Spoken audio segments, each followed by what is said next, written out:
সুপ্রিয় দর্শক, অন্তর্বর্তীকালীন সরকারের উপদেষ্টাদের মধ্যে কে কত টাকা বেতন পেয়ে থাকেন? অন্তর্বর্তীকালীন সরকারের দুজন ছাত্র উপদেষ্টা মাসে কত টাকা বেতন পেয়ে থাকে জানলে চমকে যাবেন।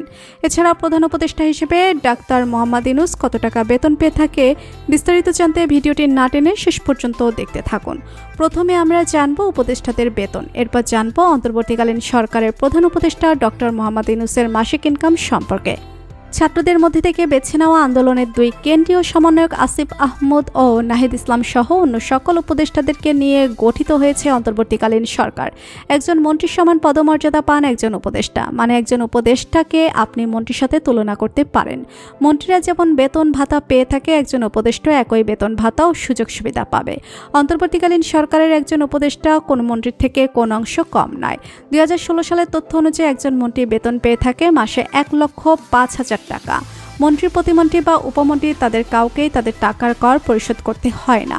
সেই ক্ষেত্রে একজন উপদেষ্টাকেও রাষ্ট্র একই সুবিধা দেবে। সরকারি নিয়ম অনুযায়ী একজন মন্ত্রী দৈনিক ভাতা পান 2,000 টাকা করে। এছাড়া নিয়ামত ভাতা পান মাসে 10,000 টাকা। এছাড়া স্বেচ্ছাধীন তহবিল থাকবে 10 লক্ষ টাকা। মোবাইল ফোন কেনার জন্য একজন উপদেষ্টা পান 75,000 টাকা। এছাড়া সরকারি খরচে সার্বক্ষণিক গাড়ি পাবেন। ঢাকার বাহিরে অফিসিয়াল ট্যুরের জন্য একটি জিপ গাড়ি পাবেন, যার যাবতীয় খরচ সরকার বহন করবে। অন্তর্বর্তীকালীন সরকারের উপদেষ্টারাও একই সুবিধা পাবে। উপদেষ্টারা সার্বক্ষণিক সরকারি খরচে নীল ভ্রমণ ও বিদেশে ভ্রমণের খরচ পাবেন। বাংলাদেশের 2024 সালের আইন অনুযায়ী সরকারের একজন পূর্ণমন্ত্রী বিনা ভাড়ায় সরকারি বাসভবনের সুবিধা পান।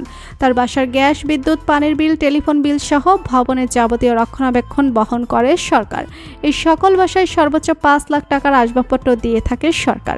এছাড়া সরকারি বাসায় না থাকলে বাড়ি ভাড়া হিসেবে 80,000 টাকা, সেই সাথে বাড়ি ব্যবস্থাপনা খরচ, সব ধরনের সেবা খাতের বিল, বিমান বহনের জন্য বিমা সুবিধা সহ 8 লক্ষ টাকা পেয়ে থাকে একজন মন্ত্রী।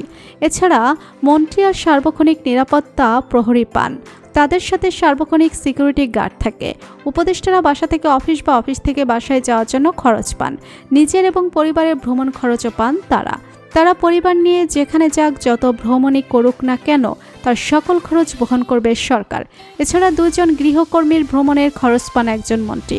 সেই হিসেবে একজন মন্ত্রীর বাড়ির কাজের লোক হওয়া ভাগ্যের ব্যাপার। এই সকল সুবিধা অন্তর্বর্তীকালীন সরকারের উপদেষ্টারাও পাবে। এছাড়া অন্তর্বর্তীকালীন সরকারের উপদেষ্টারা একই বেতন এবং একই সুবিধা পাবে। একমাত্র প্রধান উপদেষ্টার দায়িত্ব ছাড়ার পরে 2 বছর আবাসিক সুবিধা পাবে বলে জানা গিয়েছে। এই ক্ষেত্রে ডক্টর মোহাম্মদ ইউনূস দায়িত্ব থেকে পদত্যাগ করলেও 2 বছর আবাসিক সুবিধা পাবে। তো বন্ধুরা, অন্তর্বর্তীকালীন সরকারের প্রধান উপদেষ্টা ডক্টর মোহাম্মদ ইউনূস এবং তার সকল উপদেষ্টাদেরকে আপনার কেমন লাগে জানিয়ে দিন কমেন্ট করে।